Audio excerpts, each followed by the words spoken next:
The sharp, stinging whisper from his daughter-in-law, Chloe, was a blade in the opulent, music-filled air of the housewarming party. "He has to go, Daniel. Now." Her words were perfectly manicured, just like her nails, her hair, her entire life, a life built on foundations she couldn't begin to comprehend. Daniel, his son, a man whose spine seemed to have been replaced by a pliable alloy of ambition and fear, looked from his wife's furious face to his father's quiet form. The old man, Arthur, stood near the grand marble fireplace, a silent, unmoving island in a sea of glittering guests. To them, he was just an old man, out of place in his simple, worn but clean jacket, his face a roadmap of years they had no interest in studying. They saw a relic, an embarrassment, a smudge on the pristine canvas of their new, luxurious life. But what they didn't know, what they couldn't possibly imagine, was that the very marble beneath their feet, the soaring ceilings above their heads, the very air they breathed with such entitled ease, was all a gift from the silent man they were about to discard like yesterday's news. This is a story about the quiet heroes who walk among us, their greatness hidden not by design, but by the willful blindness of those they love the most. It's a reminder that true value is never loud, and that honor, real honor, needs no audience. Welcome to our channel. Today we delve into a story of sacrifice and shame, of a father's love and a son's profound ignorance. A story that asks a simple, powerful question: what do we truly owe the ones who gave us everything? The scene was one of calculated perfection. A sprawling modern mansion, all glass and white stone, nestled in the manicured hills overlooking the city. Inside, a symphony of quiet wealth, the clinking of crystal glasses, the murmur of sophisticated conversation, a string quartet playing softly in the corner. For Daniel and Chloe, this was more than a housewarming, it was an coronation. It was the moment they announced their arrival into a world they had craved for years.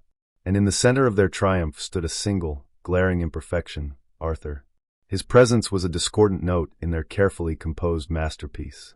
He hadn't said a word to offend, hadn't made a single clumsy move. His crime was simply existing.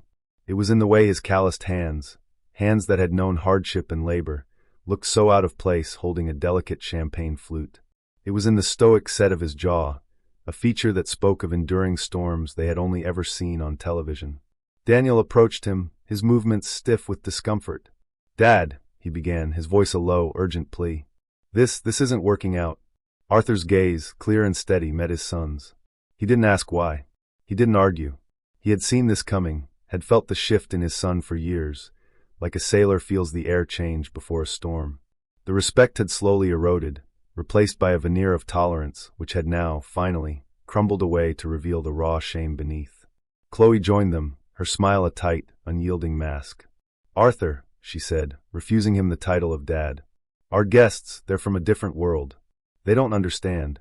Her gesture was vague, but her meaning was crystal clear. "You don't belong." The old man looked past them, his eyes scanning the crowd. He saw the financiers, the tech entrepreneurs, the minor celebrities. He saw their expensive clothes and their easy laughter, and he saw his son, desperate to be one of them. A deep, quiet sadness settled in his chest, a weight far heavier than any pack he had ever carried. He gave a slow, single nod. He would go. He would not be the anchor that held his son back from this glittering, shallow tide. As he turned, the music seemed to swell, a dramatic, cinematic score to his silent, humiliating exit. The open loop had been created, a question hanging in the air, thick as the scent of expensive perfume. Who was this man, and what unseen sacrifice had he made to place his ungrateful son in this palace of glass and stone? The answer was a secret buried deep in the past, a story of grit and valor that was about to find its voice in the most unexpected way imaginable. Arthur's life was a study in minimalism, a stark contrast to the sprawling opulence of the home he had just been ejected from.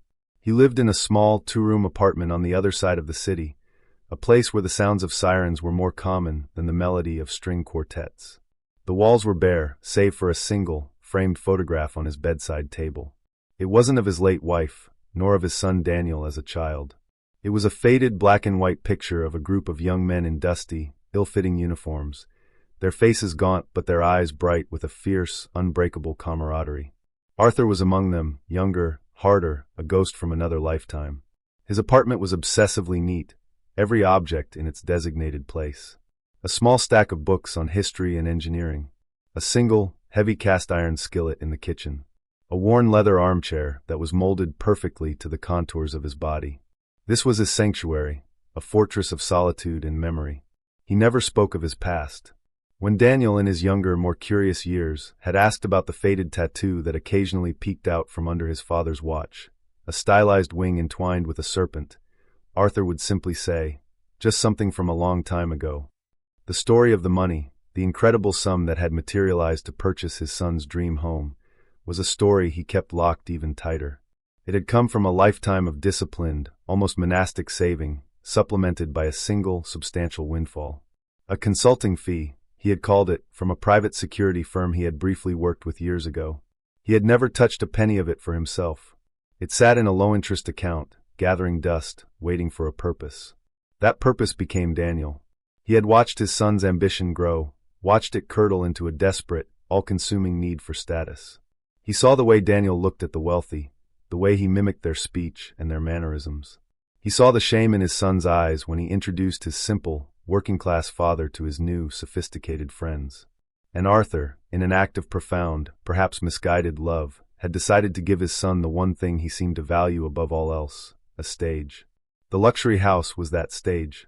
He'd signed the papers, transferred the funds, and handed the keys to a delirious Daniel and Chloe, asking for nothing in return. His only request was to be present at the housewarming, to see his son happy in his new kingdom. He had a slight, almost imperceptible limp, a souvenir from a fall he'd had at the factory where he'd worked for 30 years after his time in the service.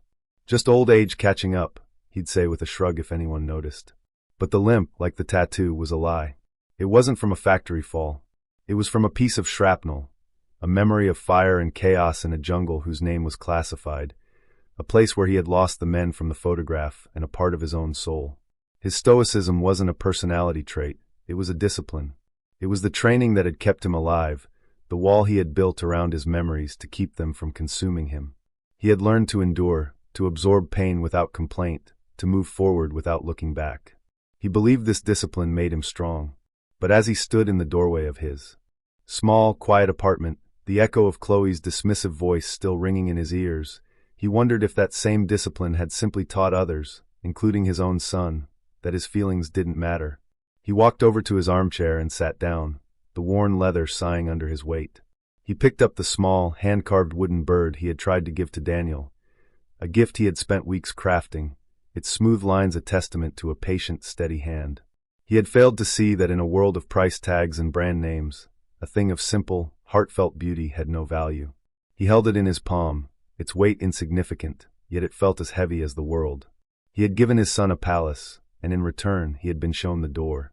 The silence of his apartment was absolute, a profound and hollow emptiness that the grand house, for all its noise and glamour, could never hope to fill. Daniel and Chloe existed in a state of perpetual, low-grade anxiety. Theirs was a world built on image, a fragile facade of success that required constant maintenance. They weren't evil people.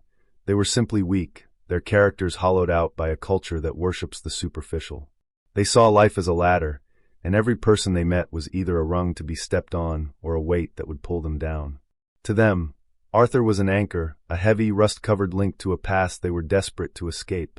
The conversations in the weeks leading up to the housewarming party were a litany of their insecurities. "Are you sure he has to come?" Chloe had asked one evening, scrolling through the guest list on her tablet, her face illuminated by its cold blue light. "I mean, what will he even talk about with these people? His pension? The price of eggs?" Daniel, ever the diplomat in his own home, had tried to defend his father, but his defense was limp, pathetic. "He paid for the house, Chloe. It's the least we can do." Her laugh was sharp, devoid of humor. "He didn't pay for it, Daniel. He transferred some money. It was probably just sitting in some dusty old account. He wasn't using it. It's not like he earned it recently. He's not one of us. One of us." That was the phrase they clung to, the mantra of their new tribe. They were the young, the successful, the beautiful. They were the future.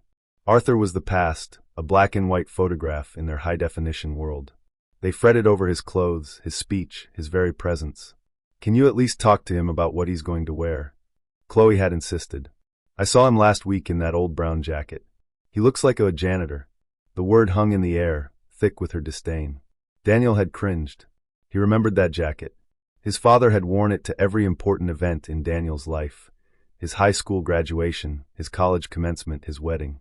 It was a symbol of his father's steadfast, unassuming presence. Now, seen through Chloe's eyes, it was just a symbol of being poor.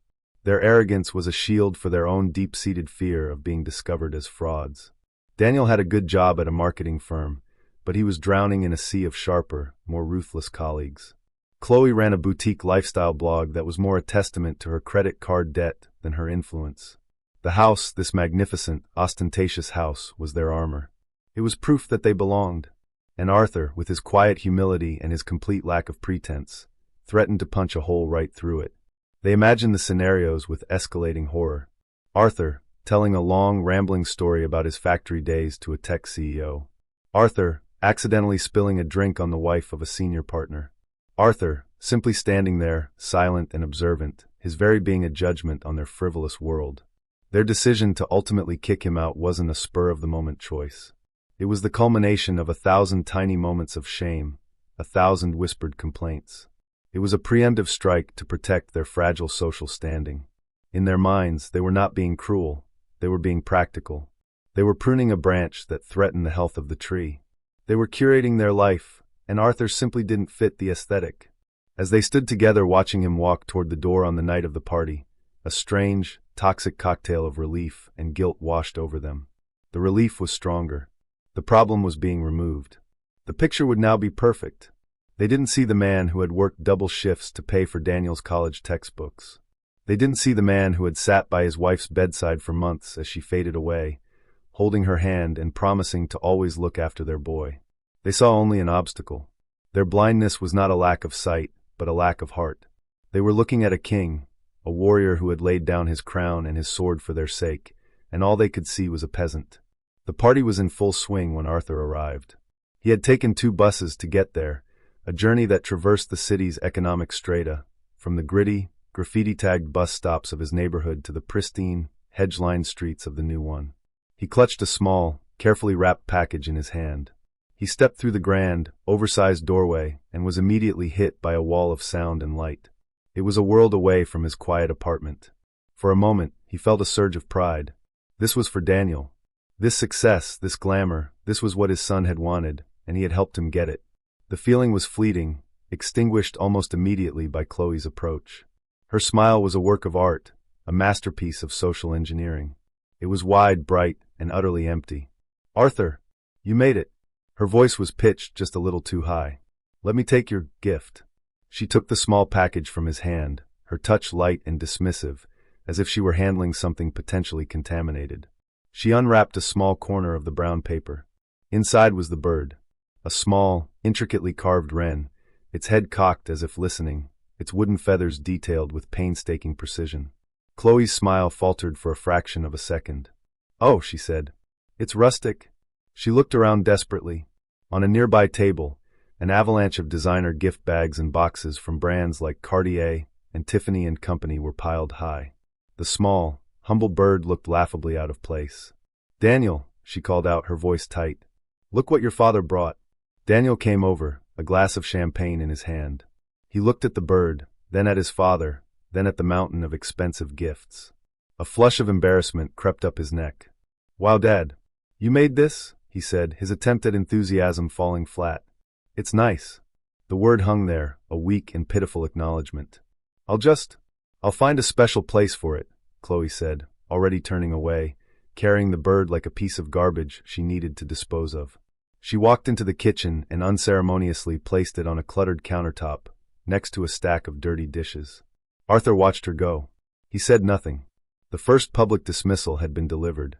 He found an unoccupied corner of the vast living room, a small space between a large potted fig tree and a floor-to-ceiling window. From here, he could watch the party unfold without being in the way. He was a ghost at the feast.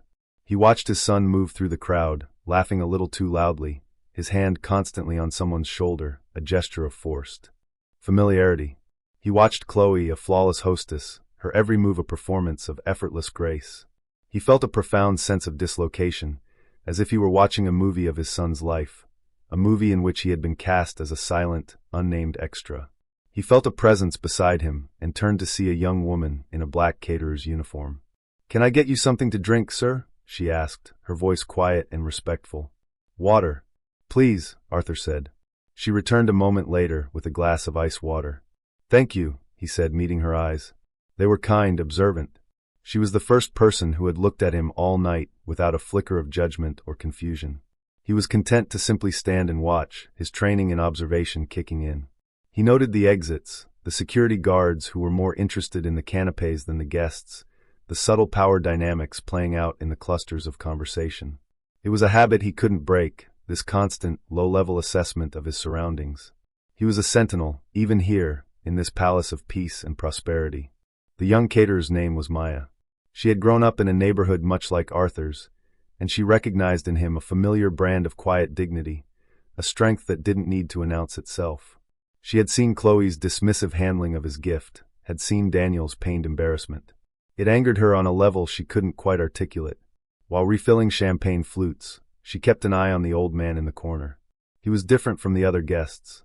They were all performing, peacocking, their gazes constantly flitting around the room to see who was watching them. But Arthur's gaze was steady, focused. He wasn't looking at people, he was observing patterns.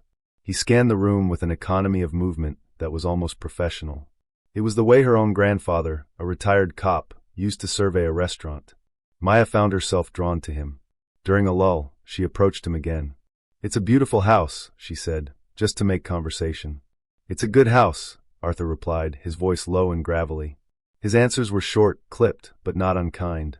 There was no artifice to him. Maya noticed that he was unconsciously rubbing a small object in his pocket. Then, as he shifted his weight, the sleeve of his old jacket rode up his wrist for just a second. In that brief moment, Maya saw it. A tattoo. It wasn't the kind of blurry, drunken mistake she was used to seeing. This was precise, symbolic. A serpent, its body coiled around the hilt of a winged dagger. It looked ancient, official, like the insignia of some forgotten legion. Before she could get a better look, he adjusted his cuff, and it was gone. The seed of curiosity planted in her mind began to sprout. This man was more than he seemed. The disrespect, meanwhile, was escalating. A small group of Daniel's friends, loud and obnoxious from too much champagne, noticed Arthur in his corner. One of them, a smug-looking man named Trent who worked with Daniel, nudged his friend. Hey Dan, he called out, his voice carrying across the room. I didn't know you hired your own personal security. Is that the night watchman? A few people snickered. Daniel, who was standing nearby, turned beet red.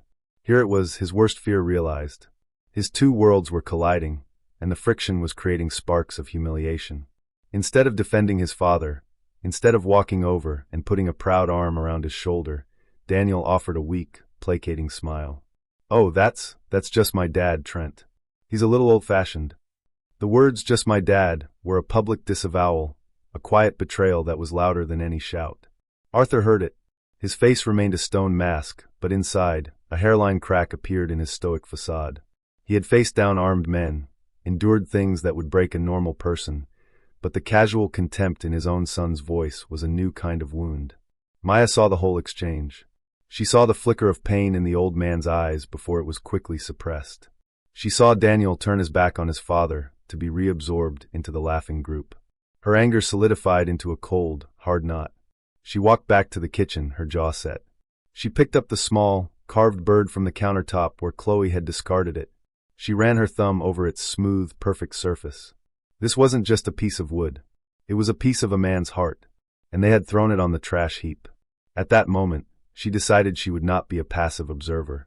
She didn't know how, but she was going to find a way to stand up for the quiet old man in the corner. The breaking point arrived with the cold finality of a guillotine.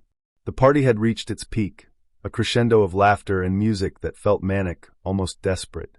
Daniel and Chloe, having successfully navigated the treacherous social waters for hours, saw Arthur as the last remaining threat to their perfect evening. His silent presence in the corner had become a focal point for their anxiety. They imagined people were whispering, wondering about the strange, solitary old man. In their self-absorbed panic, they mistook quiet dignity for social leprosy. They found him by the doors to the terrace, looking out at the glittering city lights below. "Dad," Daniel said, his voice strained. Chloe stood beside him, a silent, steely enforcer. "We need to talk." Arthur turned slowly, his eyes holding a deep, ancient weariness. "Chloe and we think it's probably best if you head home now. Daniel stammered, unable to meet his father's gaze. He was looking at a point just over Arthur's shoulder. "It's getting late, and well," he trailed off, his courage failing him.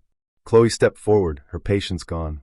"What Daniel is trying to say, Arthur, is that your presence here is making things awkward. People are asking questions. You don't fit in, and it's reflecting poorly on us." The words were delivered with the precision of a surgeon, each one intended to cut deep and clean. "This is a very important night for us. Our future is in this room. We can't afford any distractions." Arthur's face gave nothing away. He simply absorbed the blow, as he had absorbed so many others.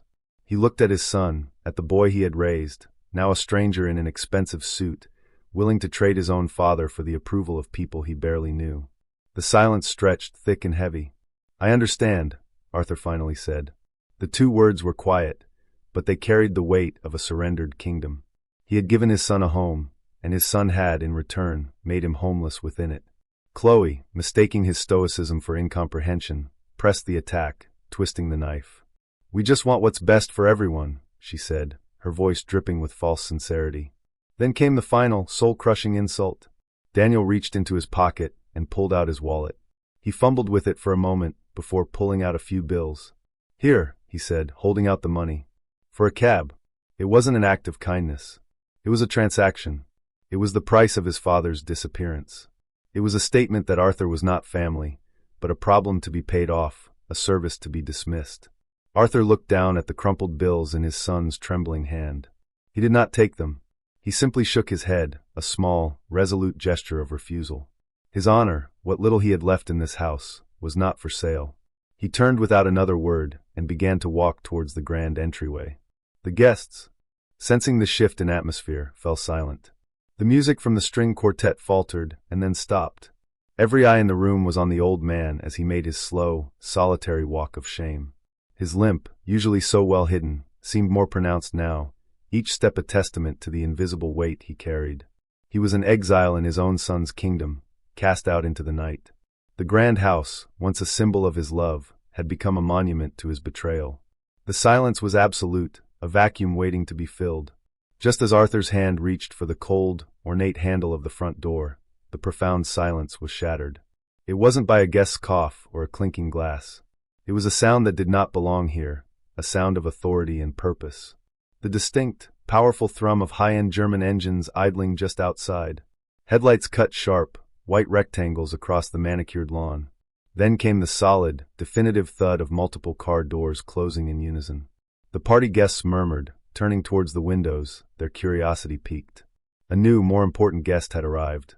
Through the large glass panels flanking the door, they could see them. A team of men. They weren't the party's hired security guards, who stood around looking bored in ill-fitting blazers. These men were different. They were dressed in sharp, dark suits, their posture rigid, their movements economical and precise. Earpieces were fitted snugly, their eyes constantly scanning, missing nothing. They moved with the quiet, intimidating confidence of men for whom this world of wealth and privilege was just another environment to be controlled. They flanked the front door, two on each side, their presence instantly transforming the festive entryway into a formal, almost military checkpoint. The guests fell completely silent, a wave of nervous anticipation rippling through the room. Daniel and Chloe stood frozen near the terrace doors, their faces a mixture of confusion and dawning horror. This was not on their carefully curated guest list. This was an unscheduled intrusion, a variable they could not control. Then, the front door was opened from the outside by one of the suited men. A figure stepped across the threshold, and a collective, audible gasp went through the room. It was a man that most of them had only ever seen on the cover of Forbes or Fortune, or in grainy paparazzi shots from Street Barts or Davos. It was Marcus Harrison. The Marcus Harrison, a titan of global finance, a notoriously reclusive billionaire whose net worth was a subject of speculative fantasy. He was older than his magazine photos, his hair a distinguished silver, but the aura of absolute, world-altering power around him was palpable. It was so intense it felt like a physical force, sucking the very air out of the room. He was a king, and this house, which had seemed so grand and imposing just moments before, was suddenly reduced to a mere cottage in his presence. The guests, a moment ago so full of their own self-importance, now looked like starstruck children. Men who ran hedge funds suddenly felt like interns. Women dripping in diamonds felt underdressed. Harrison's eyes, sharp and intelligent, swept the room for a single brief second. He took in the string quartet, the champagne, the frightened, fawning faces. His expression was one of utter disinterest. Then his gaze fell upon Daniel and Chloe, and for a moment, a flicker of something cold and hard passed through his eyes. But he didn't stop for them. He walked straight past them, his expensive leather shoes making no sound on the polished marble. He moved with a singular purpose, his entire focus directed toward one person. He walked directly to the old man standing at the door. He stopped a respectful foot away from Arthur. The room held its breath. The billionaire and the old man stood face to face, a universe of difference between their apparent stations in life, yet linked by a silence that was more profound than any conversation. Harrison, the man who commanded armies of lawyers and brokers, who could make or break nations with a single phone call, looked at the quiet man in the worn jacket with an expression of pure, unadulterated reverence. He didn't offer a handshake. The gesture would have been too common, too trivial. Instead, he reached out a hand, not in greeting, but in a gesture of profound respect, and gently, almost tenderly, gripped Arthur's shoulder. It was the gesture of a soldier acknowledging a superior officer, of a student honoring a master. Then Marcus Harrison turned. He faced the room of stunned, silent spectators. He faced Daniel and Chloe, whose faces had gone from confused to utterly, terrifyingly pale. When he spoke, his voice was not loud, but it carried an authority that cut through the silence like a diamond through glass. "Good evening," he began, his tone calm but laced with steel. "I apologize for the intrusion. I was under the impression this was a celebration. But it seems I have walked into a moment of profound misunderstanding." He paused, letting the weight of his words settle. His eyes found Daniel and Chloe again. "You too," he said, his voice dropping slightly, becoming more personal, more damning. "You are Daniel and Chloe." It wasn't a question. It was an indictment. They could only nod mute. Harrison's gaze then drifted to Arthur, and his expression softened.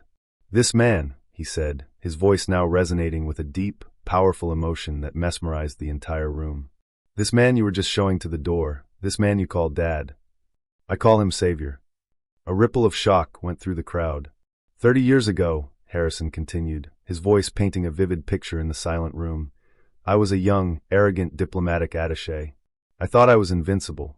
I found myself in a place I should not have been, in a country whose name you will not find on any modern map. A mission went wrong. A situation became untenable. He paused, his eyes distant, seeing a ghost from the past. My security detail was gone. I was wounded, alone, and hunted. I was sure I was going to die in a muddy, God-forsaken jungle halfway across the world. And I would have. But for one man, a ghost, the sole survivor of a legendary unit so secret, most of the military still denies its existence. He looked directly at Arthur. He found me. He treated my wounds. He half-carried, half-dragged me for 3 days and 2 nights through enemy territory, with patrols searching for us. He gave me his last rations of water. He stayed awake for 72 straight hours, watching over me, protecting me. He reached into his own pocket and pulled out a single, smooth silver coin, identical to the one Maya had seen Arthur rubbing. He held it up. When a rescue helicopter finally found us, he pushed me on board. He refused any medical attention for himself, refused any commendation. He just said, he made it, and melted back into the shadows. Before he left, he pressed this into my hand. A challenge coin. But not from a unit. It was his own. He said it was a reminder that a life's true value isn't what you own, but what you're willing to give for others. Harrison's gaze swept back over the opulent room, over the stunned faces, and landed once more on Daniel and Chloe, a look of profound pity and contempt on his face. "Everything I have," he said, his voice dropping to a near whisper, yet every word was as clear as a bell. "My company, my fortune, my family, my entire world. The very foundation of it all rests on the bedrock of this man's courage. This house, a pittance, an insignificant gesture. When my office learned that my friend's son was looking for a home, I made a call. I ensured the price was negligible. I considered it the smallest possible down payment on a debt of honor that I can never, ever fully repay." The silence that followed Marcus Harrison's monologue was not empty. It was heavy, dense, and suffocating. It was filled with the crushing weight of shame. The frivolous, celebratory atmosphere of the party had been utterly annihilated, replaced by the somber, sacred air of a courtroom during sentencing. Daniel and Chloe stood as if turned to stone, their faces chalk-white masks of dawning horror. The world they had so carefully constructed, their beautiful, fragile facade of status, had been sledgehammered into dust by a truth they could never have imagined. Chloe's perfectly made-up face seemed to crumble, the mask of the confident hostess melting away to reveal the small, terrified, and deeply shamed woman beneath. Daniel looked at his father, truly looked at him for the first time in years, and saw not an embarrassing old man but a titan, a legend, a hero of such magnitude that a man like Marcus Harrison, a god in their world, bowed before him. The scale of his own ignorance, his own petty, cruel betrayal, washed over him like a tidal wave, and he felt as if he were drowning. The other guests were equally stunned. The smug man, Trent, who had mocked Arthur, now looked at the floor, his face burning with shame, desperately wishing the marble would swallow him whole. Everyone who had looked at Arthur with pity or condescension now stared at him with a mixture of shock, awe, and deep, profound respect. They were in the presence of greatness, and they had been too blind to see it. The camera of the mind would have zoomed in on the details, the slow pan across the shocked faces, the close-up on Daniel's trembling hands, the shot of Chloe's jaw, slack with disbelief. On-screen text would flash, underscoring Harrison's words, Arthur Reed. Sergeant, 1st Special Forces Operational Detachment Delta, classified. Operation Nightfall, sole survivor. Recipient of the Distinguished Service Cross, declined. But Arthur needed no such validation. He looked at Marcus Harrison, the man whose life he had saved, and offered a small, almost imperceptible nod. It was a nod of acknowledgement, of shared history, of a bond forged in fire that needed no words. He didn't look at his son. He didn't wait for the stammering, pathetic apology that was forming on Daniel's lips. It was irrelevant. The damage was done, and an apology now would be for Daniel's benefit, not his. Arthur's honor had been restored, but he took no pleasure in his son's humiliation. There was only a deep, abiding sorrow. With the quiet dignity that had defined his entire life, Arthur turned one last time and walked towards the door. The team of black-suited security men, who had stood like statues, now moved as one, parting for him, creating a clear path. They looked at him with the reverent eyes of professionals who understood, better than anyone in this room, the true meaning of the words Harrison had spoken. Arthur stepped out into the cool night air, not looking back. He didn't want the house. He didn't want the apology. He wanted what he had always had, his quiet integrity. Marcus Harrison watched him go, his expression one of immense, unwavering respect for his savior. Then his gaze, now cold as a winter storm, fell back upon Daniel and Chloe. He said nothing more. He didn't need to. He turned and walked out, his security detail falling in behind him, leaving the son and daughter-in-law standing alone and broken in the cavernous, silent monument to their own character's poverty. The party was over. The aftermath was a graveyard of ambition. The guests, one by one, began to slip away, murmuring quiet, awkward excuses. No one wanted to be there anymore. The house, once a symbol of aspiration and success, now felt tainted, haunted by the ghost of a colossal failure of character. The champagne tasted flat, the beautiful food looked unappetizing. The string quartet packed their instruments in silence.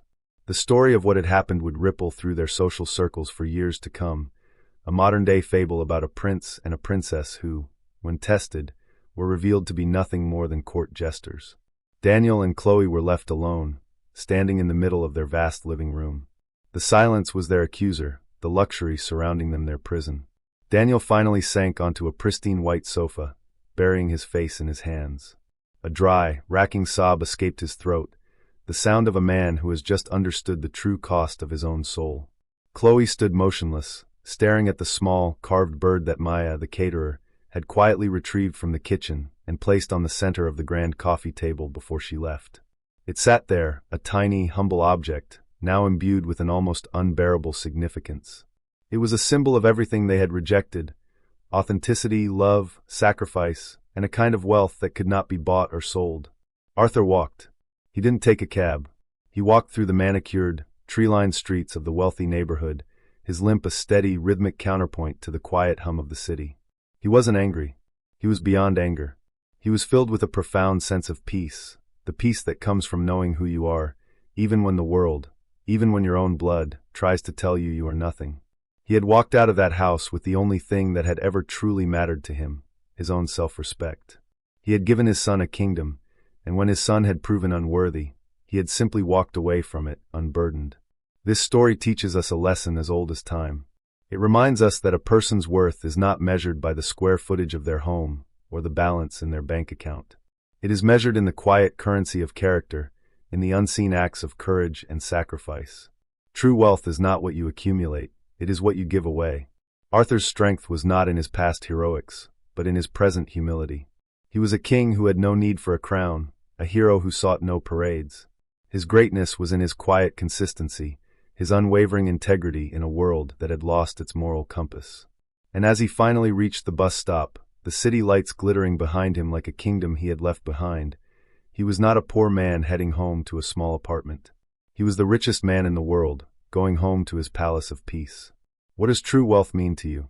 Is it found in the gleam of marble floors and the pop of champagne corks, or is it found in the quiet dignity of a life lived with honor? Let us know your thoughts in the comments below. We read every single one, and your stories inspire us. For more narratives that uncover the heroes hidden in plain sight, and for more reminders of what truly matters in this life, please remember to like this video, subscribe to our channel, and hit that notification bell so you never miss a story. Because sometimes the most profound lessons and the greatest treasures are hidden in the plainest of packages, waiting for those with the eyes and the heart to see them.